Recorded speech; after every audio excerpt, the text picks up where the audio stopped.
The boy who was forgotten.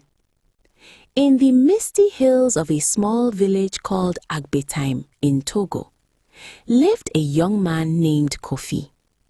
He was born into poverty, with a body as frail as a reed and features that the villagers said the ancestors had shaped in jest. His limbs were thin and gangly, his face sharp and unremarkable, no strong jaw or bright eyes to turn heads. The people of Agbetim whispered behind his back, "See how he walks like a lost goat." While other young men boasted broad shoulders and confident strides that made maidens giggle during the Adogbo dance, Kofi moved quietly, like a shadow slipping through the market. Yet, hidden deep within him was a secret his late grandmother had revealed on her dying breath. Any woman who married Kofi would be blessed with boundless prosperity, children who thrived, farms that yielded abundantly, and wealth that flowed like the Mono River in rainy season. Kofi never spoke of it. He sought not riches, but true love, a woman who would see his kind heart, his gentle humor, and choose him despite his appearance. Years passed, and no woman glanced his way. Suitors were plentiful in Agbetim, but for Kofi, even widows turned away. Young men joked openly, "If Kofi is the last man in Togo, I will join the monastery." Kofi accepted his loneliness. He tended his small cassava farm alone, fetched water from the stream at dawn, and sang soft Iwe songs. The festival spark.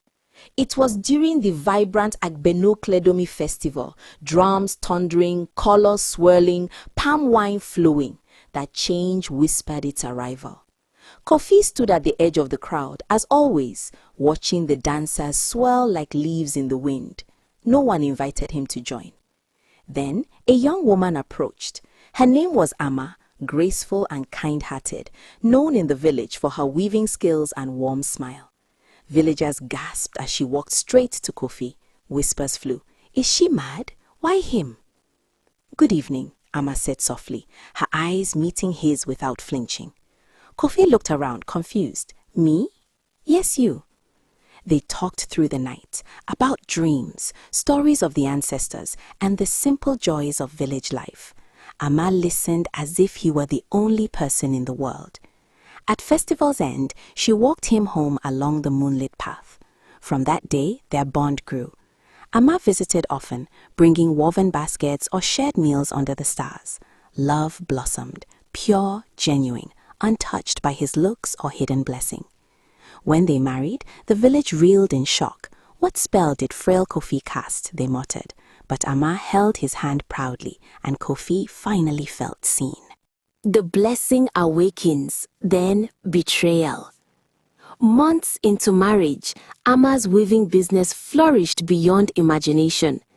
Orders poured in from Lomé and beyond. Her cloths sold for high prices. Soon, she became the wealthiest woman in Agbetim. Whispers turned to envy. How did this happen? The secret of Kofi's blessing spread. Suddenly, women who once ignored him batted eyes and brought gifts. But Ama's love remained true until one stormy night. Kofi awoke to an empty mat. Ama was gone. No note, no struggle. Villagers claimed river spirits took her, others blamed jealousy. Kofi searched for years, heartbroken, believing she lived. 2 years later, women lined up outside his hut. Maidens from neighboring villages, bringing yams, cloth, even livestock. "Marry me, Kofi," they pleaded. Among them was Essie, a sharp-tongued beauty with a silver tongue sweeter than ripe papaya. She wooed him with gifts and promises, wearing down his loneliness. Tired of solitude, Kofi married her. At first, all seemed well. Essie's family farm exploded with harvests. But once wealth came, Essie changed, staying out late, scorning his meals, mocking his frail frame. Then scandal erupted. Essie eloped with a handsome trader from Anejo, leaving Kofi shattered. Word spread. Marry Kofi for quick riches, but expect no lasting love. Woman after woman courted him for gain. He married several out of desperation, and each time prosperity arrived, then abandonment. Husbands vanished or fled with prettier rivals. The village feared him, a cursed bringer of fleeting fortune. The old woman's gift. Kofi's heart hardened like baked clay. He stopped farming, stopped smiling. One moonless night, weary of his burden, he wandered the sacred forest path, ready to vanish forever. There, an ancient woman appeared, hair white as cotton, eyes deep as wells. She seemed to have awaited him. "Child," she croaked, "ugliness has punished you long enough. Take this underwear. Wear it when the moon is full. You will become what the world desires." She handed him a pair of strange, shimmering shorts woven from ethereal thread. "But never remove it," she warned, "not for any reason." Before Kofi could question her, she dissolved into mist. Terrified yet desperate, Kofi returned home. Under the full moon, he donned the garment and slept. The transformation. Morning came and Kofi awoke transformed. His body filled out, broad shoulders, strong limbs, a face chiseled like a warrior from ancient tales, skin smooth and glowing, presence commanding. He was handsome beyond dreams. Even the roosters crowed in awe. Stepping outside, the village froze. Tools dropped, mouths gaped. The frail boy they mocked was now a god among men. Women swooned, men stared in envy. Suddenly, every woman desired him, not for his blessing, but his beauty. Gifts flooded in, clothes, food, promises of devotion. Kofi remembered the warning, smiling secretly. Beauty, he knew, carried a hidden cost. The price of beauty. The first to win him was Madame Adzo, the village's richest trader. She owned stores in the market, fine mappers, and a compound grander than any. Once she had scorned Kofi. Now she pursued relentlessly.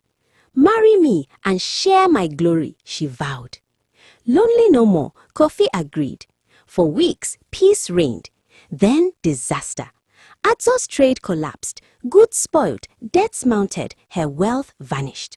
Soon she wandered Agbotai begging, mind shattered, clothes in tatters. Villagers whispered in terror, "His beauty destroys." Yet greed persisted. More women married him, boasting, "I'll take the wealth and flee before the curse hits." One by one, riches came, then ruin, madness, disappearance. The return of true love. Years wore on, until one evening, a figure in simple robes entered the village. Tall, familiar. Gasps echoed. It was Amma, alive. She had been kidnapped by Esi's jealous family, held captive far away, escaping only after years. "I never stopped loving you, Kofi," she wept, "even through all this change." Kofi's heart soared, but dread followed. If they reunited, the curse, tied to the forbidden garment, would strike her too. That night, Kofi returned to the forest. The old woman reappeared. "Take it back," he begged. "My true love has returned. I won't risk her." The crone nodded. "Beauty punished the selfish. Your pure-hearted one is spared. Remove the garment, burn it. Your pain ends." Kofi raced home, tore off the shorts, and cast them into the fire. Flames consumed them swiftly. His body reverted, frail, plain Kofi once more. Amma waited outside. Seeing him as he was, her eyes shone brighter. She embraced him without hesitation. They married quietly, no fanfare, no crowds. Together, they built a simple life filled with genuine joy, children, and quiet prosperity from honest work. In Agbe time, whispers faded. Kofi and Amma proved that true love needs no magic, only a heart that sees clearly. The end.